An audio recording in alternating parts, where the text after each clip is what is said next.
We thank God for how far God has helped us. This month of August, we have been on the series of character of kingdom support leaders. Character of our kingdom support leaders. And so far this month, we have considered the character of teachability, that a support leader who is going to be dependable will be teachable. A support leader who is going to be dependable need to grow to maturity, because maturity will help us to manage correction. Sometimes this correction comes on pleasant packages. Okay? So then we are also, I think last Monday, we treated on the capacity to be fans of your ministry for life, fans of your pastors for life. You can hear of even football fans. They will say Arsenal for life, Manchester for life, Chelsea for life. Whether they fail or succeed, they are always with their team. And that was what we considered last Monday. Consistent enthusiasts.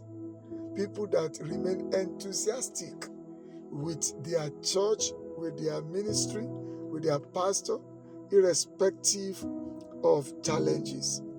Then while we were dealing with that, we considered so many points that could help us to remain, to keep our fire of love for ministry, love for our pastor, to remain excited, enthusiastic about the work.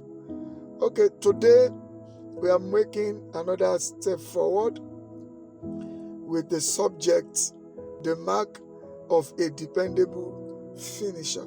It is still a continuity of what we have been treating, that a dependable worker has to be a finisher, has to be somebody that have the capacity to finish whatever he or she starts. We see so many people can be so excited, so many people can be enthusiastic, so many people can be available, so many people can be gifted, so many people can be full of ideas, but they lack the power to follow through instructions. They lack the power to follow through with full execution of assignment placed in their hand. It's good for them to be enthusiastic, that they are always happy, they are fans, but we need responsible support leaders or leaders who, when you put a matter in his hand, he can follow it through. He can follow it to a logical end. It is wonderful to have somebody that is available. Great. You need to do more than just being available.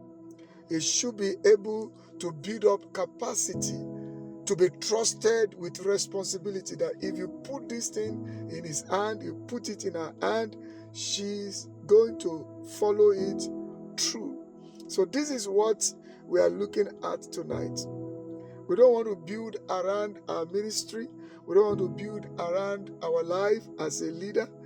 We don't want to raise a crop of support leaders who are excited about our ministry, who are gifted, who are full of ideas, but you cannot actually put things in their hand that they can follow to a logical conclusion. Okay? So this is the matter we are dealing with tonight. And I think it's worth discussing. It's worth discussing. You need to consider it as a major discussion.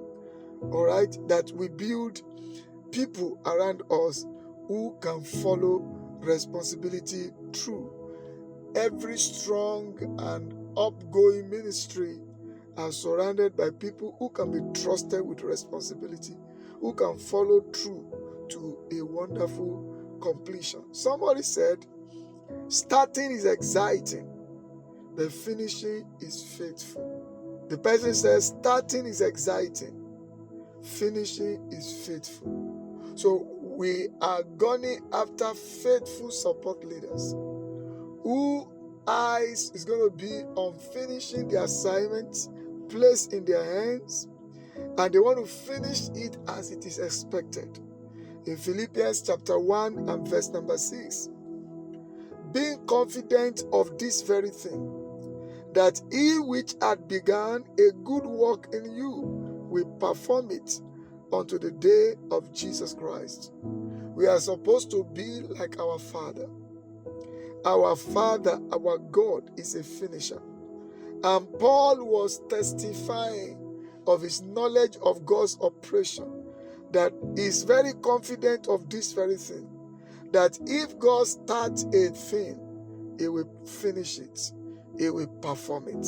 And every child of God needs to stay true to this, because this attribute of God is needed in our life if we will be able to fulfill his kingdom mandate, his kingdom assignments for our life. So I like to break the teaching into some segments. Building finishers habit. I like to talk first on if finishing project is important, if finishing assignment is important. So how do we build finishers habit? What is an habit? Habits are things we do regularly. They may be small, but because we do them repeatedly, they become part of us. Habits are actions that we have formed over time, way of life that we have formed over time, because we keep doing the same thing again and again. And this makes somebody's life to be predictable. And I'm trusting God that as many of us that are here tonight, as many leaders that are here, as many support leaders that are on the platform tonight, we will all make this finishing assignment well an habit. Don't just get excited at starting. Can we be dogged to follow it through to the end? Now tonight, I will be speaking first to every leader here. Even some support leaders are also leaders. Even though they are under a leader, they are still leaders. They are leader of departments. They are leader of fellowship. They are leader of ministries. There are some sub-ministries in a church. So they are leaders of some of such sub-ministries. So it is very important to me tonight to look firstly into how a leader can build finishers around his work. Because every work that will be sustained, every work that will last, we need a team of finisher to work together. So I know that a goat, it will be difficult for a goat to give birth to a lion. So that is why I decided to flow from leadership tonight. That's how a leader can build a finisher around his work. A leader that wants to build a finisher, a follow-through person around him or her, must first be one. So I will say step one is to become a model of what you want your people to become. Become a model of what you want your people to become. Model it first. People become what they see repeatedly. People become what they see. In fact, the highest mode of training is to lead the people. Model what you want people to do. Model what you want them to become. And the character I like us to pick tonight to learn from is the man Nehemiah. There was a great project. You know the story of Nehemiah. How he heard about the broken wall. How he had the burden that this wall must be raised. How he got favor with the king. How he returned back to Jerusalem. How he spoke to the people. How he built a team and how the work began. But something outstanding about Nehemiah is that he didn't just assign the wall building project and step back. He didn't just get to Jerusalem and look at you are going to do this, and this, me, I'm going back. No. He didn't just assign the work, the assignments and step back. He stayed with the people. He stayed on the wall himself. He walked alongside the people. He refused to come down, even when repeatedly betted to quit. He was there to give people the moral. He was standing there in the sun. They are working together. He was standing there till nightfall. They were there working together. Even when some people are trying to throw some bait at him, some distraction at him, he refused to accept any of their bait. He stood with the people. We saw that account in Nehemiah chapter 6, verse 1. If you read it down to verse number 4, he said, Palat and Tobiah, they were just looking for a way to distract him. Now, so many leaders are easily distracted. And their followers don't see them focus on their assignment, don't see them to be consistent on their assignment, don't see them to be tenacious on the field, and they are easily swayed, they are easily distracted. Look at verse 3 of Nehemiah chapter 6. And I sent messengers unto them, saying, I am doing a great work. When a leader knows he's doing a great work, he will accept less of distraction. When a leader knows he's doing a great work, he will set his priority right. We can't expect our people to be committed to what we are not committed to. We can't expect our people to have the spirit to follow through when we are not around, and also following through for us to show them example. Look at Nehemiah answering the people. I cannot come down. Why should the work cease?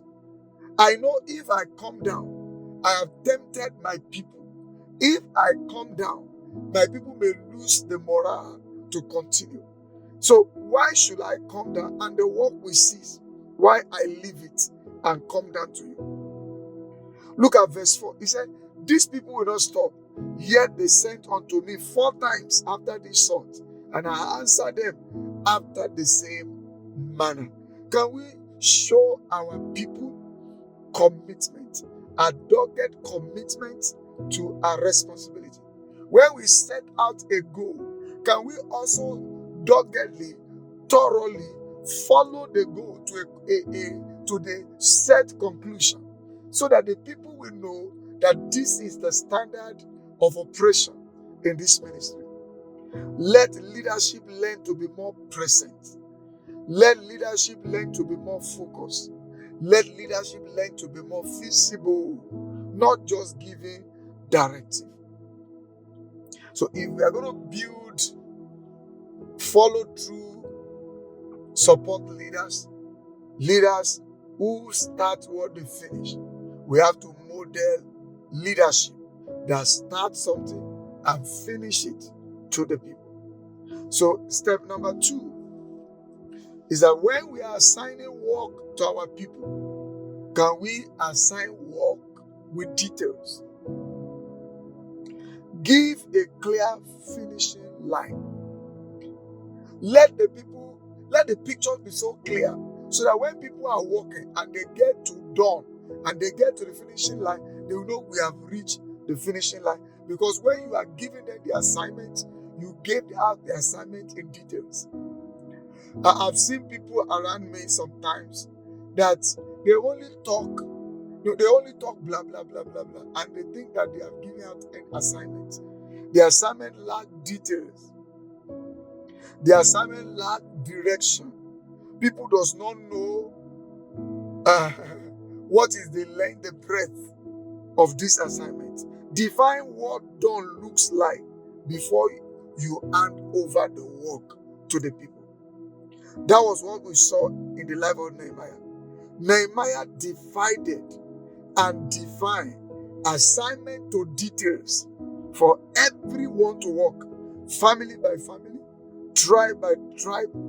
He gave everybody section of what to do. People that are handling the pillars, how they are going to go about it. People that are building the walls, how they are going to go about it. It was to detail. The same thing Moses did when he was assigning the Levites in Numbers chapter 3, in Numbers chapter 4, when he was assigning the Levites, their clan, to the work of the tabernacle. He was so specific with their duty. The description was so clear that if they don't get to that description, they know they are not done. It cannot be we thought this is what you mean. We thought this is what you are trying to say. It was so clear that the people have the understanding of the end right from the beginning. Can we as a leader be patient enough? Sit down as a leader to put the assignment so clean, so clear on paper before we ask people to run with it. I love it when Jethro counseled Moses. He told Moses, don't do the work alone. Give the work out to people. Let them support you to run the work. And look at it. He gave out structure. It was a very clear structure. Clear, clean structure of how things is supposed to be run. Clean, clear structure of how things is supposed to be run. And look at it. They followed according to the structure he gave to them. Even to how the uniform was going to be sewn, he went further to how the size, the measurement. It was so clear, graphic picture. It was so specific. It was so direct. It was so specific that they can pick what he was talking about. Number 3, if we are going to build finishers around our life, around our ministry, because our ministry need people with finishing mentality, people with finisher habits. We need them if we are going to build a successful ministry, a ministry that will be able to stand the test of time, an enviable ministry. Number 1, let's build the culture of celebrating completion, not just effort. Don't just celebrate effort in your department. Don't just celebrate that they try. Of course, I'm not saying we should discourage them. I'm not saying we should ignore effort the people make. But let's celebrate completion. If somebody is given a task and he finished the task, let the completion be celebrated. That people will know this is what we treasure here in this house. If effort is celebrated the same way completion is celebrated, if you are okay, let's clap for them, at least they have tried. If we celebrate it the same way we celebrate completion of task in our ministry, it is a subtle way to teach the people to draft up a culture unconsciously that finishing line is optional, that finishing a task is optional. This as a way of building a culture of good beginning and quiet dropout. People will start with excitement, they will start with pumps, they will start with fire, but there will be quiet dropouts. You will see a lot of projects start well, you see a lot of ministry idea start well. Along the line, it just dies off because we celebrate effort as if it is a completed delivery of the assignment. So what I'm saying is, they don't over-celebrate effort like completion of the assignment. And don't let the celebration of the completion of assignment be exactly like the celebration of effort. We should be able to name what we are celebrating specifically. Church, rise up, let's celebrate this team. This is the assignment we gave to them. They have finished it accordingly. They finished the time. They finished the specification. This is who we are. This is what we believe. Let's celebrate it. Let's make noise.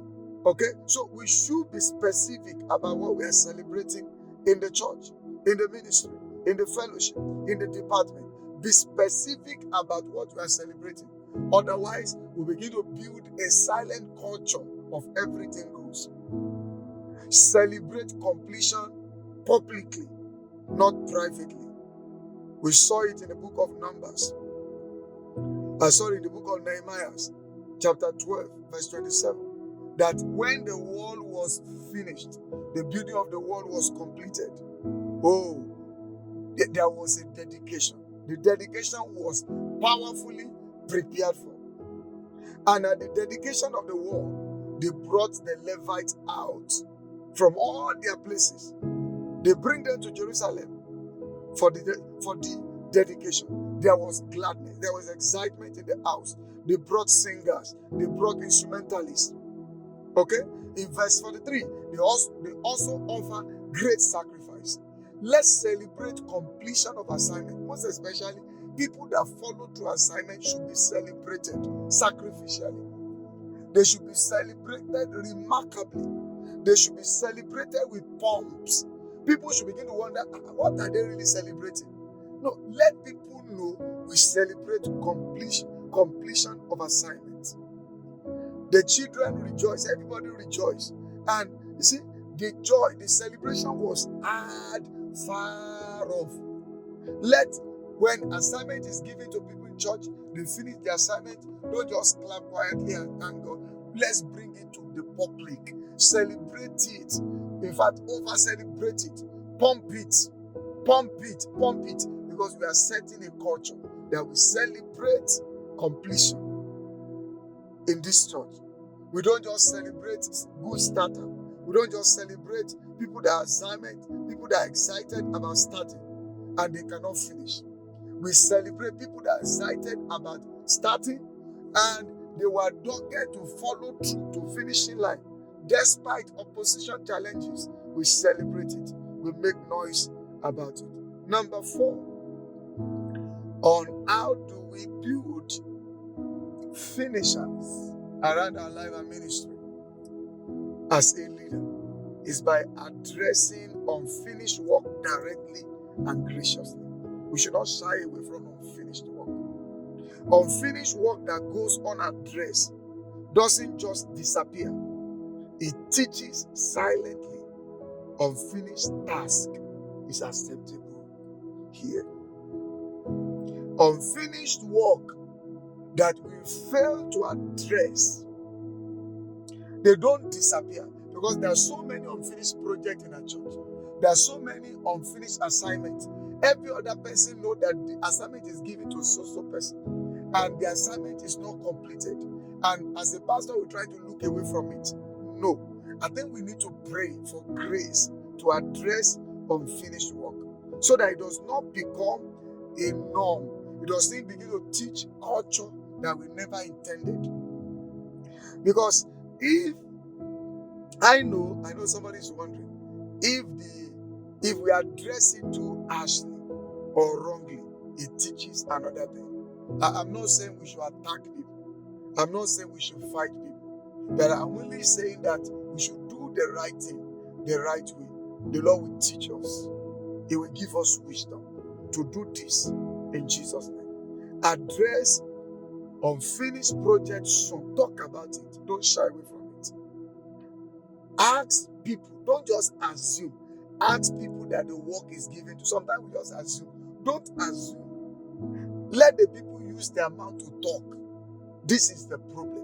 This is the state of. Don't assume. Ask questions.